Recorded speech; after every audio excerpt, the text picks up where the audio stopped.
4장 4절부터 6절 우리 한 목소리로 함께 읽어봅시다. 시작.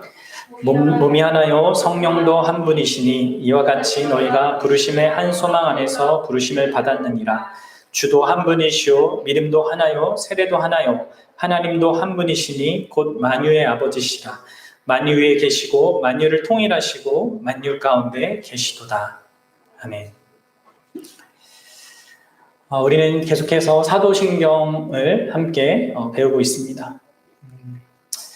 우리가 사도신경을 배우는 것은 그저 이게 교회의 어떤 한 전통이기 때문에 전통이 중요해서 배우는 것이 아니라 이 교회의 전통인 사도신경이 가장 중요한 성경의 내용을 말하고 있기 때문입니다. 너무나도 정확하게 또 반드시 우리가 알고 누리며 또 품고 살아가야 될 그 내용을 아주 간략하게 요약하여서 우리에게 잘 알려주고 있기 때문에 우리가 이것을 잘 배울 필요가 있는 것이죠. 그동안 우리가 얼마나 아무 생각 없이 사도신경을 암송해 왔습니까? 그래서 이런 기회를 통하여서 우리가 사실 암송한 그 내용, 우리가 믿는다고 고백하는 그 내용이 도대체 무엇인지를 바르게 알고 그것을 제대로 믿는 자로서 또 누리는 자로 그렇게 고백할 수 있었으면 좋겠습니다. 여러분들, 우리는 지난 시간에 성령을 믿사오며 라는 그런 내용을 함께 살폈습니다. 그러면서 뭘 얘기했습니까? 혹시 기억하세요? 네. 성령님을 믿는다는 것은 그냥 외워서 얘기할 어떤 그 내용이 아니라 실제로 성령님이 누구시며 그분이 행하시는 일이 무엇인지를 아는 가운데 고백하는 내용이에요. 어떻습니까? 여러분들은 그렇게 지금 고백하고 있어요. 사도신경을 고백할 때 성령님이 참 하나님이시고 인격적인 그런 존재로서 살아계신 분이라는 것을 믿는 믿음으로, 또 성령께서 하시는 가장 중요한 일이 예수 그리스도께서 이루신 그 구속을 우리에게 적용시켜 주시는, 예수님이 이루신 구원의 그 놀라운 일들을 우리에게 적용시켜 주시는 분이라는 것을 믿는 거거든요. 그분은 그리스도께서 그리스도의 모든 것을 우리에게 알리시고 그리스도의 영광을 나타내므로 우리의 시선이 그분께 향하게 해주십니다. 그래서 여러분들, 우리가 사도신경에서 성령을 믿사오며 라고 하는 그 말 뒤에 바로 따라오는 모든 것들이 뭡니까? 다? 이 성령과 떨어져 있는 얘기가 아니라, 혹은 그리스도와 떨어져 있는 얘기가 아니라 그리스도께서 이루신 것을 우리에게 주시고 있다는 것을 지금 그런 것 속에서 지금 고백되는 거예요. 성령을 믿사오며, 오늘 우리가 살필 것은 거룩한 공예화, 이거예요. 거룩한 공예화. 이걸 이제 풀어서 이제 나중에 저희가 사도신경을 할 텐데, 어쨌든 풀자면 거룩한 보편적 교회를 믿습니다라는 거예요. 성령에 대한 고백을 하고 곧장 뭐에 대한 고백을 합니까? 거룩한 보편적 교회를 내가 믿습니다라고 지금 고백한다는 거죠. 여러분들 생각해 보세요. 왜 성령을 믿사오며 다음에 거룩한 보편적 교회가 나올까요? 그 뒤에 뭐가 나요? 거룩한 공예와 죄를 사하여 주시는 것과 몸이 다시 사는 것과 영원히 사는 것. 자, 어떤 의미에서 뒤의 것들이 우리의 개인적인 구원을 말해주는 거에 있어서 되게 더 와닿는 내용들입니다. 죄를 사하여 주는 것과 몸이 다시 사는 것과 영원히 사는 것. 뭔가 나 개인에 관한 어떤 것을 말하기에 더 좋은 내용들이에요. 그런데 지금 사도신경의 이 순서는 그 개인적인 우리의 구원이 먼저가 아니에요. 뭐가 먼저입니까? 바로 교회됨이 먼저예요. 성령이 예수 그리스도의 모든 것, 그 구속의 일을 적용시켜 줄 때 우리에게 처음 이루시는 것을 교회로 말하고 있다는 거예요. 그럼 이 사실을 알고 있습니다. 교회가 예수 그리스도께서 이루신 것 가운데 가장 중요한 내용으로 성령이 우리에게 적용시키는 거라는 거죠. 그럼 잘 생각해 보십시오. 사실 한 사람의, 한 개인의 구원도 근본적으로 교회 안에서 말씀을 사용하시는 성령의 사역을 통해 일어나는 겁니다. 신앙은 결코 하나님과 1대1의 관계로 시작하지 않습니다. 누군가를 통해서 이렇게 올 수는 있겠지만 그렇게 해서 신앙이 시작되는 게 아니라 교회라는 공동체, 교회라는 그 영역, 장소 안에서 신앙이 시작되는 거예요, 제대로. 우리의 인생도 그렇죠. 우리의 인생을 살아갈 때 우리가 홀로 존재하는 게 아니라 가정이라는 그 울타리 아래에서 부모의 간섭과 그런 사랑 안에서 자라듯이 우리의 신앙생활도 우리의 참된 그 생명도 성령께서 주시는 그 생명도 교회라는 그 배경 속에서 탄생되고 자라가게 되는 겁니다. 그래서 여러분 우리는 신앙생활 할 때 이것을 잊지 말아야 돼요. 교회가요 우리 신앙의 출발점이에요. 그런 맥락에서 오늘날 나는 교회에서 너무 정말 끔찍한 일들을 많이 경험했고 또 끔찍한 일을 하는 사람들 심지어 목회자들까지 그러기 때문에 나는 교회는 싫어. 나는 예수님도 좋고 하나님도 좋은데 나는 그냥 나 혼자 예수님 믿을게. 이렇게 해서 떠나는 많은 그 오늘날 사람들 있잖아요. 그래서 가나안 성도라고 안나가를 반대로 하는 가나안 성도라고 하는데 그 가나안 성도라는 것은 불가능한 거예요. 성경적인 이 관점에서 불가능한 것이죠. 진짜 그 사람이 성도라면 잠시 떠날 수는 있어도 반드시 교회로 돌아올 수밖에 없습니다. 집 나간 사춘기 그 자녀들이 잠시 그럴 수 있어도 다시 돌아올 수밖에 없는 것처럼 진짜 자녀면 그럴 수밖에 없는 거죠. 여러분들 그런 의미에서 여러분들 교회를 생각하셔야 됩니다. 여러분들 지난 시간에 제가 성령 하나님에 대해서 특별히 성령 하나님이 주되게 하시는 일이 새 생명을 주는 거라고 했어요. 그리고 그 새 생명이 뭐라고 했습니까? 기억나세요? 그 새 생명은 바로 성령 하나님 자신을 우리에게 주시는 거예요. 자신이 우리와 함께 하는 거예요. 그리고 뭘 주세요? 자신이 영원 전부터 누리셨던 하나님 성부와 성자와 누리셨던 그 영원한 행복을 우리에게 주시는 분이 성령 하나님이에요. 그렇게 삼위일체의 그 영원한 교제 안에 우리를 초대하시고 그렇게 우리가 그런 하나님의 어떠함을 반영하는 존재가 되도록 그 성령 하나님 우리 안에서 역사한단 말이에요. 그래서 계속해서 우리가 성령 하나님, 특별히 예수 그리스도를 바라보고 그러므로 말미암아 하나님의 사랑도 알고 예수 그리스도의 사랑도 알고 예수님도 사랑하고 하나님도 사랑하는 그 일이 우리 안에 있게 하시는 게 성령님이에요. 그리고 그렇게 우리가 성령님의 인도하심을 받으면 무엇보다도 우리는 그리스도의 어떠한 모습을 갖게 됩니다. 그리스도를 알게 되고 그리스도를 사랑하게 되면 사랑하는 그분을 닮게 된단 말이에요. 그래서 그리스도의 어떤 모습들을 갖게 되죠. 그것이 바로 갈라디아서 5장 22절 23절에 나오는 성령의 9가지 열매인 거예요. 그러한 성령의 열매들, 성령의 성품들이 우리 안에서 나타나게 되는 겁니다. 우리가 그리스도를 소중히 여기면 여길수록. 근데 여러분들 여기서 생각해야 될 것은 그래서 성령에 충만하다, 성령의 충만함을 받는다라는 이 개념이 뭡니까?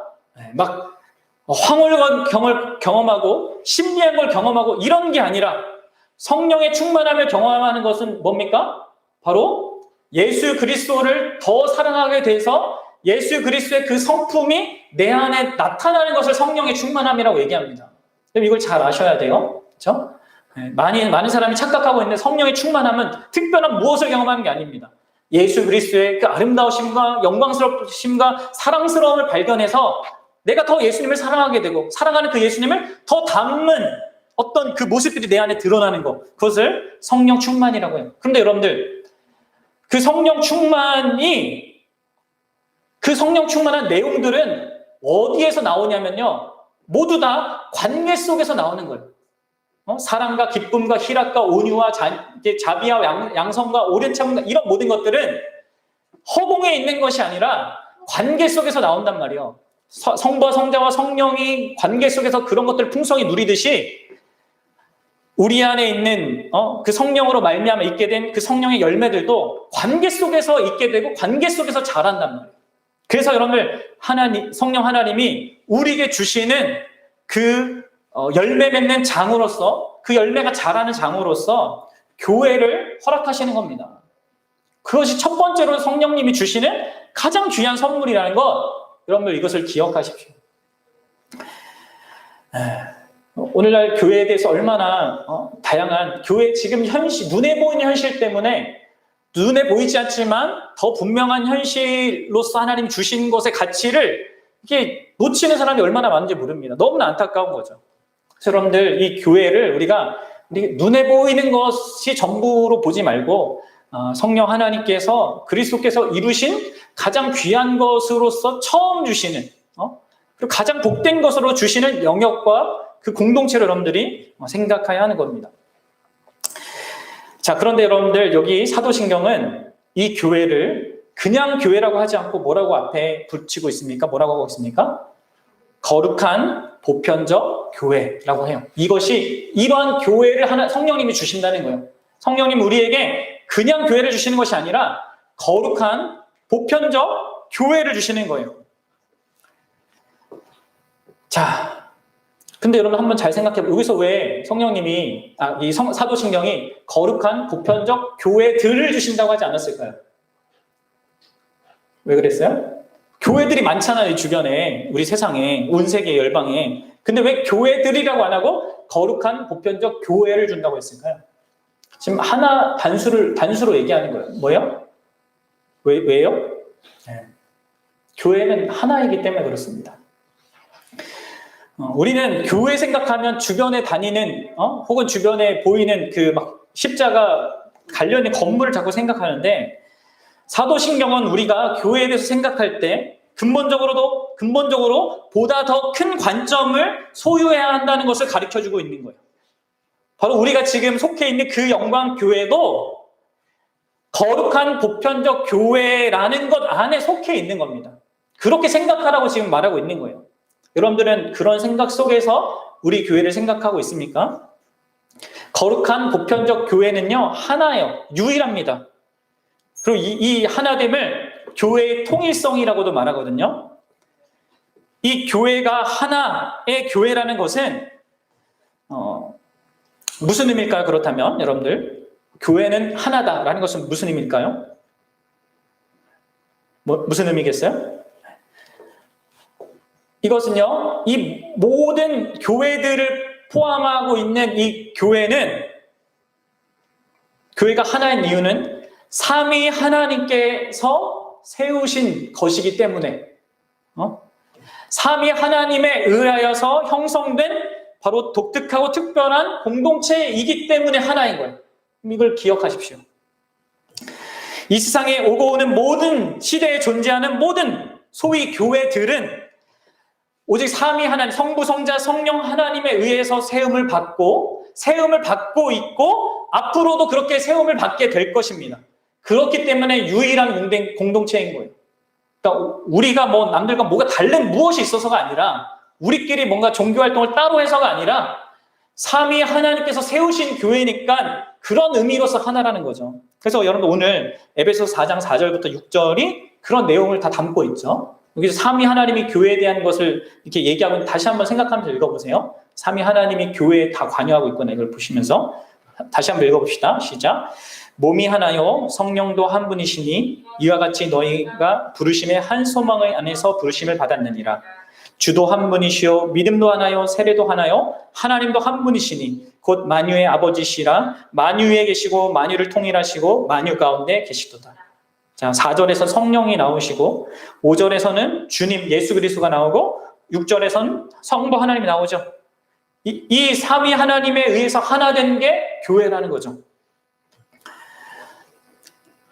교회는 예수 그리스도께서 여러분들, 우리가 이 교회가 처음 시작할 때 제가 설교했던 그 내용이 있잖아요. 예수님이 십자가 지시면서 성부 하나님께 간절히 구했던 그 공동체입니다. 그 영광, 예수님이 주시는 그 영광을 소유한 공동체, 예수님의 간구 때문에 세워진 공동체이고, 그 예수님의 또 희생 때문에 세워진 공동체이고, 예수님의 간구와 희생을 기쁘게 받으신 성부 하나님에 의해서 세워진 공동체이고, 성부와 성자께서 성령을 보내주셔서 말씀으로 말미암아 택한 자들을 부르셔서 형성된 공동체, 그게 여러분들 교회입니다. 우리의 교회가 그냥 단순히 우리끼리의 그런 교회가 아니에요. 여러분 이걸 잘 생각하셔야 합니다. 특별히 우리 그 영광교회도 그저 그냥 목사 한 사람이 세운 그런 교회가 아니에요.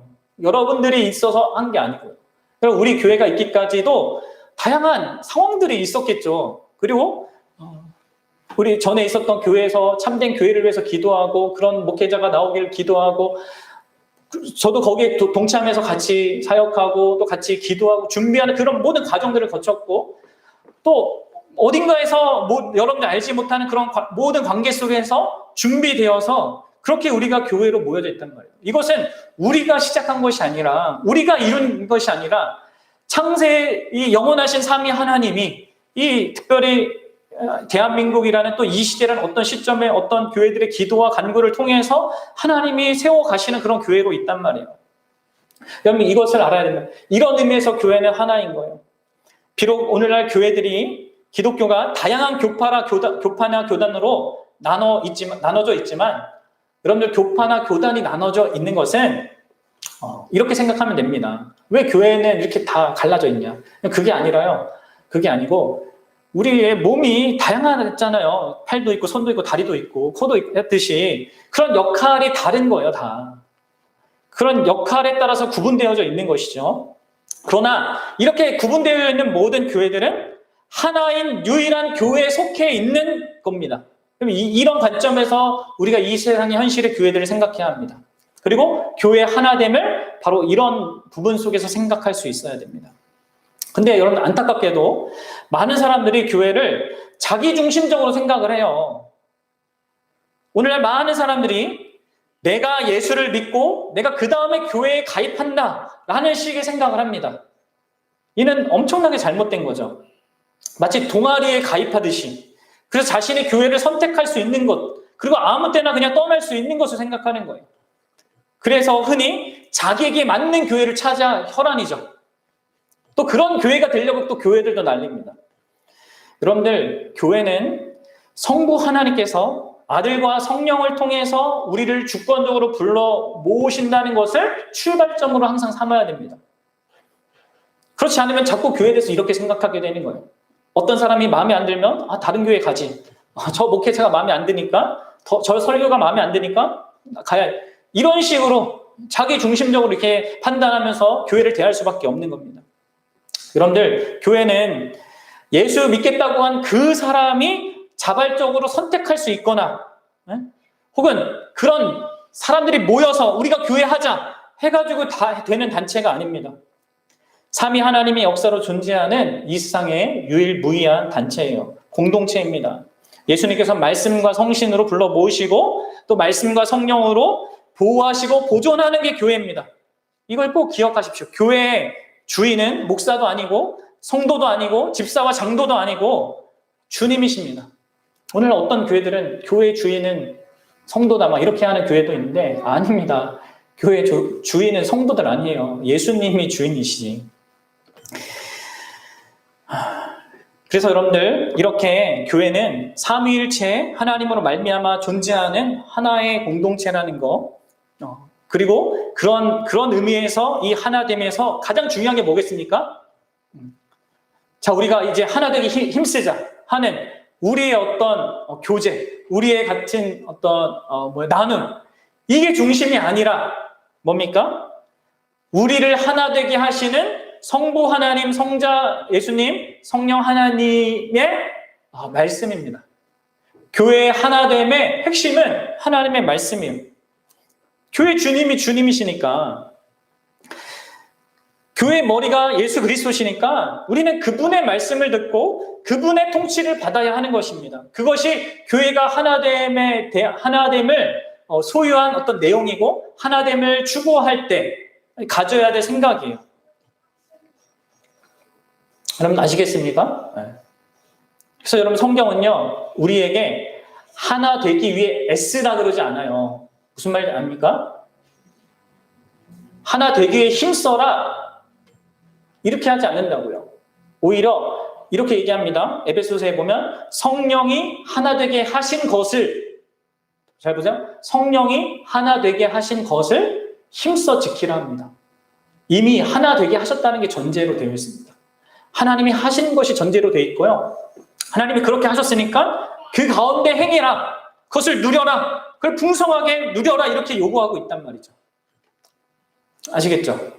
근데 그 하나됨을 풍성하게 누리는데 중요한 게 뭐라고요? 하나님의 말씀의 그 통치를 받는 겁니다. 하나님의 말씀의 통치를 받는 거, 그게 교회의 하나됨의 중요한 요소라는 것을 기억하십시오. 그리고 이 말씀은 언제나 여러분들 사도의 가르침에 근거해야 합니다. 그것을 이제 또 다른 조금 어려운 말로 교회의 사도성이라고 하는데요. 이 교회의 사도성이 교회 하나됨의 절대적인 요소예요. 사도들이 가르친 그 내용, 예수님의 직계 제자들이 예수님에 대해서 알고 배운 그것을 우리도 고백하는 것, 우리도 믿고 고백하는 것, 배우는 것, 그것이 우리에게 있어야 된다는 거예요. 여러분, 그래서 이 바울이 뭐라고 했습니까? 이렇게 얘기했어요. 다른 복음은 없나니 다만 어떤 사람들이 너희를 교란하여 그리스도의 복음을 변하게 하려 함이라. 그러나 우리나 혹은 하늘로부터 온 천사라도 우리가 너희에게 전한 복음 외에 다른 복음을 전하면 저주를 받을지어다. 바울은 지금 자신이 전한 복음이 얼마나 중요한지를 말하고 있죠. 여러분, 이 사도들이 전한 그 복음, 그것을 우리는 동일하게 알고 그 복음을 믿고 고백해야 하는 겁니다. 그래야지만 우리가 하나님이 기뻐하시는 거룩한 보편적 그 교회가 될 수 있는 거예요. 교회로 나아갈 수 있는 것이죠. 사랑하는 여러분, 우리가 무엇보다도 하나 되기 위해서, 하나인 우리 교회가 더 하나됨을 이루기 위해서, 하나 되었기 때문에 하나됨을 이룰 수 있는 겁니다. 그렇죠? 그런 우리가 할 수 있는 것은 이 사도의 가르침에 온 힘을 다하는 거예요. 말씀을 배우고, 말씀을 알아가고, 말씀으로 살아가기를 힘쓰는 것, 그것이 먼저입니다.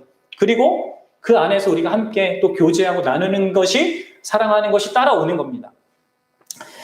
아시겠죠? 네. 그것이 먼저 우리가 기억할 내용이고요. 자, 그리고 뭘 얘기하고 있습니까? 사도신경은 이 유일한 하나의 교회를 거룩한 교회라고 또 말하고 있습니다. 여러분들, 교회는요, 거룩한 거예요. 너무나 고귀한 겁니다. 특별한 겁니다. 구별된 겁니다. 여러분 어떻습니까? 정말 교회가 거룩하게 보이십니까? 주변을 둘러보아도 또 우리를 봐도 교회 안에는 다양한 문제들이 있습니다. 세상 사람들에게 손가락질을 받기도 합니다. 근데 여러분들, 그것은 우리만의 문제가 아니에요. 초대 교회도 다 그랬습니다. 초대 교회에 있었던 많은 교회들도 많은 손가락질을 당했어요. 다 부족함과 연약함과 또 죄를 가지고 있었습니다. 그럼에도 불구하고 교회는 거룩한 교회예요. 왜 그렇습니까? 왜 그럴까요? 이것도 동일한 이유 때문입니다. 바로 그리스도께서 교회를 거룩하게 하셨기 때문이에요. 여러분, 에베소서 우리 있는데 5장 한번 넘어가 보세요. 5장 23절부터 27절을 한번 봅시다. 에베소서 5장 23절부터 27절. 이게 가정에 대해서 얘기하는 거지만 교회에 대한 것도 말하는 겁니다. 같이 생각하면서 읽어봅시다. 시작. 25절 시작. 남편들아 아내 사랑하기를 그리스도께서 교회를 사랑하고 그 교회를 위하여 자기 주신같이 하라. 남편들 잘 들으시고 시작. 이는 곧 물로 씻어 말씀으로 깨끗게 하사 거룩하게 하시고 자기 앞에 영광스러운 교회로 세우사 티나 주름 잡힌 것이나 이런 것들이 없이 거룩하고 흠이 없게 하려 하십니다. 예수님이 자기의 피로 또 자기의 말씀으로 거룩하게 하셨다라고 합니다. 그래서 여러분들, 교회는 그리스도의 사랑 때문에 거룩한 겁니다. 아시겠죠? 그것은, 거룩한 것은요, 어떤 우리의 상태를 1차적으로 말하는 게 아닙니다. 그렇죠? 거룩하다는 것은 그리스도께서 우리를 선택하셨다는 거예요. 그리스도의 사랑을 받는 그 대상으로 구별됐다는 겁니다, 우리가. 그 조건이 교회의 거룩함의 1차적인 의미입니다. 이것을 분명하게 명확하게 아십시오. 그리고 그러한 교회는 그리스도의 사랑을 받기 때문에 또 그리스도의 통치를 받기 때문에 교회는 상태적으로도 이제 거룩해져 가는 거예요. 여러분들 꼭 기억하십시오. 우리의 거룩함은 객관적인 거룩함이에요. 그렇죠? 객관적으로 변할 수 없는 사실입니다. 그리스도가 살아계시고 그분이 우리를 사랑한다는 사실이 변함이 없듯이 그것으로 말미암아 우리가 구별된 것이 세상 사람부터 구별된 것, 구분된 것이 영원한 듯이 그것은 바뀔 수 없는 객관적인 사실입니다. 그리고 그렇게 우리가 거룩하기 때문에 하나님은 우리에게, 성령님은, 그리고 예수님은 우리에게 너희도 거룩하라고 요구하시는 겁니다. 여러분들 기억하십시오. 거룩하기 때문에 거룩하라고 하는 거예요. 그러면 여러분들, 성령님은 어떻게 우리를 거룩하게 하십니까? 어떻게 우리는 거룩함을 힘써야겠습니까? 이것도요, 하나님의 말씀입니다. 보십시오. 요한복음 17장 17절에 이렇게 말하고 있어요. 잘 들어보세요. 예수님이 기도하시는 건데 하나님께 이렇게 합니다. 그들을 진리로 거룩하게 하옵소서. 하나님의 아버지의 말씀은 진리니이다. 여러분들, 이 교회의 거룩함도 무엇이 중심입니까? 하나님의 말씀입니다.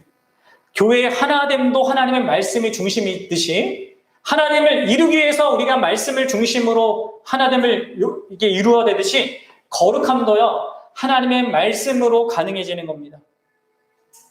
여러분들은 충실하게 하나님의 말씀을 배우기에 힘써야 돼요.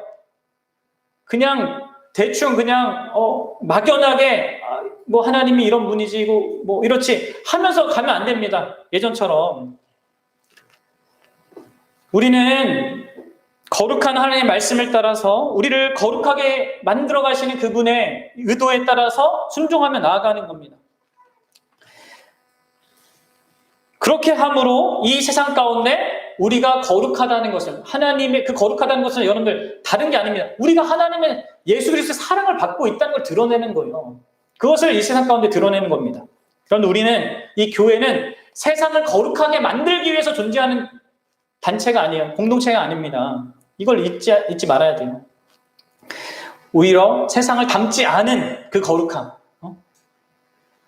그것을 소유한 공동체로 나아가는 겁니다.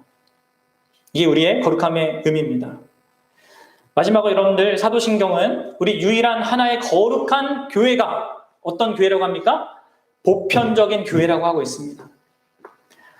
오순절날 교회가 처음 설 때부터 그 오순절날 있었던 일, 그 방언이 있었지 않습니까? 그 방언을 막 알아듣지 못하는 그런 말이 아니라 여러 다양한 다른 민족의, 다른 지역의 언어였잖아요. 여러 민족에서부터 온 사람들이 그 방언을 듣고 하나님에 대한, 예수 그리스도를 통해서 하나님이 하신 일에 대한 것을 사람들이 들었습니다. 그로 말미암아 모든 인종, 모든 성별, 모든 지위 고하를 막론하고 모든 차이를 넘어서서 이 교회가 되는 일이 그 초대 교회 때 있었어요. 이것이 여러분들 교회의 보편성이에요. 보편성. 모든 사람들이 아무런 차이와 나눠짐 없이 누구나 들어올 수 있는 그런 공동체로. 그래서 여러분, 갈라디아서 3장 26절 28절에서 이렇게 얘기해요. 너희가 다 믿음으로 말미암아 그리스도 예수 안에서 하나님의 아들이 되었으니 누구든지 그리스도와 합하기 위해서 세례를 받은 자는 그리스도로 옷 입었느니라. 너희는 유대인이나 헬라인이나 종이나 자유인이나 남자나 여자나 다 그리스도 예수 안에서 하나니라. 이 당시 이런 모든 조건들은 서로를 나누는, 편을 나누고, 그렇죠? 이런 모든 조건들이었습니다. 인간이 가진 어떤 조건들을 다 편을 나누는 어떤 것으로 했지만 예수 그리스도 안에서 그 모든 것들은 다 무너지는 겁니다. 하나가 되는 거죠. 하나가. 그래서 여러분들, 교회는 보편적이라고 하는 거예요. 그리고 여러분, 이 거룩한 교회의 보편성도 결국 하나님의 말씀에 순전한 선포가 만들어내는 겁니다. 왜냐하면 예수 믿는 것이 우리를 하나 되게 하는 거거든요. 그렇죠?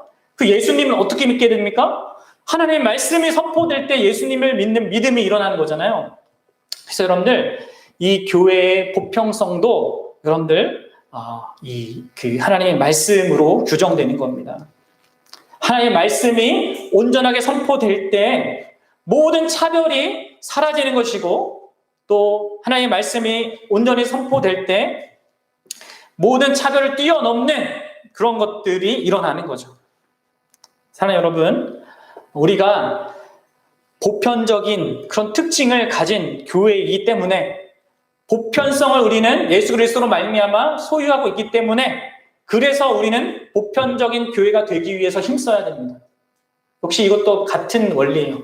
거룩하기 때문에 우리가 거룩하기 위해 힘쓰는 것처럼 우리가 보편적이기 때문에 보편성을 갖고 있기 때문에 우리는 보편적인 교회가 되기 위해 힘써야 됩니다. 그 말은 두 가지 적극적인 그런 실천적인 내용이 있는데요. 하나는 소극적으로 여러분들 우리 교회 안에 있을 수 있는 모든 차별을 없애기 위해 힘써야 됩니다. 교회 안에서 그 직분을 가진 자와 직분을 안 가진 자와 이렇게 차별을 한다든지 혹은 남자와 여자를 차별한다든지 오래 교회를 다닌 사람과 처음 온 사람을 차별하는 이런 모든 것들은 교회의 보편성에 전혀 맞지 않는 겁니다.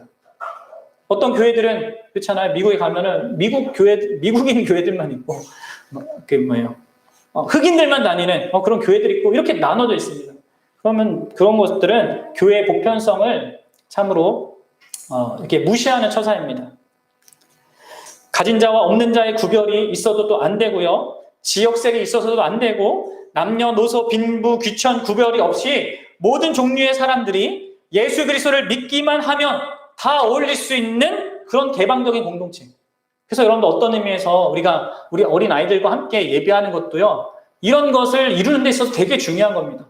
교회마다 가면요. 주일학교가 나눠져 있는 데는 어른들의 신앙이 다르고 아이들의 신앙이 달라요. 서로 소통이 안 돼요.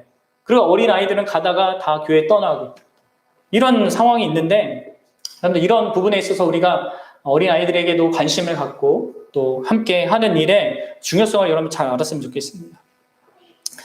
여러분들 그리고 적극적인 의미에서 교회의 보편성은요.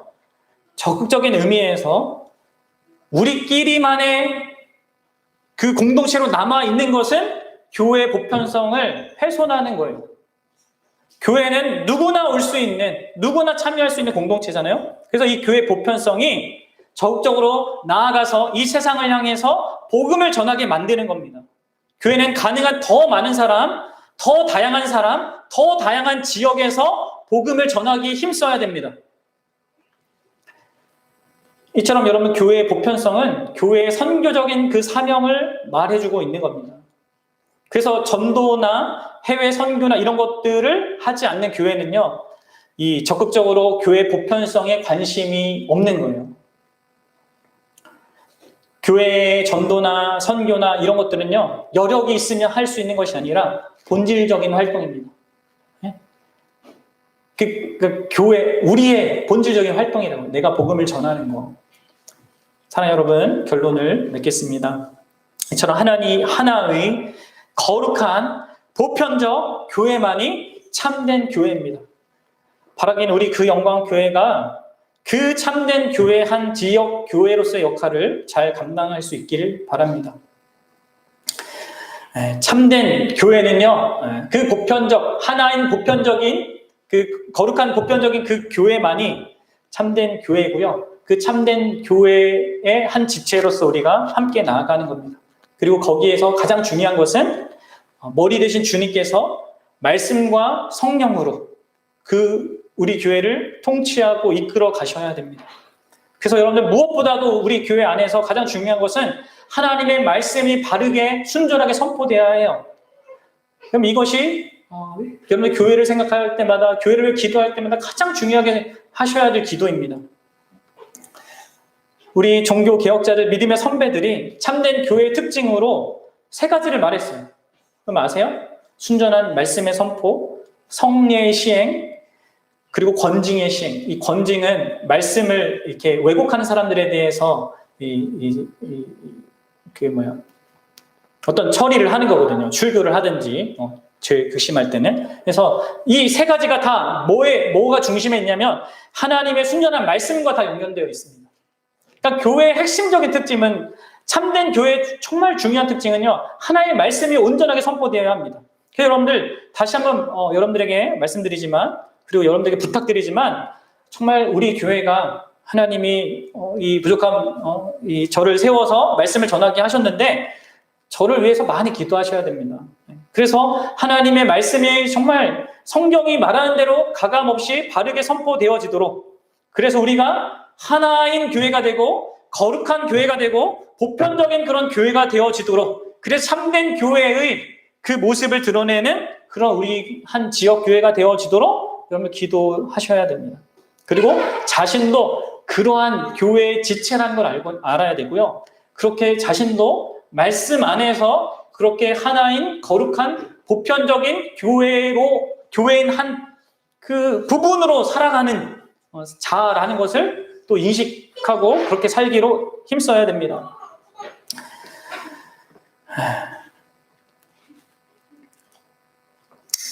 바라기는 오늘 배운 이 내용들이 우리가 교회를 바라보는 그런 우리의 생각과 시야를 좀 더 넓히고 또 바르게 세웠으면 좋겠습니다. 그리고 이 일을 위해서 여러분들 정말 마지막으로 구체적으로 여러분들이 적용할 것은요, 여러분들이 교회의 모든 모임, 특별히 말씀을 함께 나누고 배우는 그런 모임에 여러분들이 적극적으로 참여하시길 바랍니다. 여러분들 어떤 의미에서 교회가 함께 모이는 것은요, 우리가 선택하는 게 아닙니다. 물론 억지로 해야 되는 건 아니에요. 그리고 믿지 않을 때는 그것이 어떤 의미에서 억지가 될 수 있겠습니다. 하지만 여러분들 잘 생각해 보십시오. 교회는 그리스도의 그 구속을 성령께서 효과적으로 적용하면서 있게 된 가장 첫 번째로 그 믿는 자에게 주어진 가장 복된 선물이고 사실이고, 그 교회는 뭐가 움직인다고요? 하나님의 말씀이 그 교회를 움직인단 말이에요. 그 교회 공동체를. 그래서 그걸 아는 가운데 우리는 거기에 참여하는 그 통치를 받기 위해서, 그럴 때 우리는 하나의 거룩한 보편적인 교회가 될 수 있습니다. 그리고 여러분 가장 중요한 공동체 아닙니까? 물론 아직까지 그렇게 와닿지는 않지만 그게 사실입니다. 그것이 진리고 영원히 우리 교회는 갈 겁니다. 그렇게. 여러분들 가족 모임이 있으면 다른 모임 취소하지 않습니까? 그렇죠? 가족이 소중하니까 뭐 그래야죠. 앞으로도. 교회 모임이 있으면 가능하면 참여를 다 하십시오. 더 중요합니다. 그렇다고 교회가 뭐 가정을 이렇게 나쁘게 하고 뭐 이렇게 하면 안 되지만, 그게 아니라 여러분들이 충분히 컨트롤할 수 있는 그런 상황 속에서 다 하고, 먼저 교회 모임을 중요시 여기면서 그 안에서 말씀의 통치를 내가 받고, 그러면서 내가 교회로, 개인적인 또 교회로 살아가는 그런 우리가 되기를 같이 힘썼으면 좋겠습니다. 그럴 때 우리가 그런 정말 사도신경이 고백하는 그 거룩한 그 공교회가 될 수 있는 것이죠. 그런 저와 여러분들 되길 바랍니다. 기도합시다.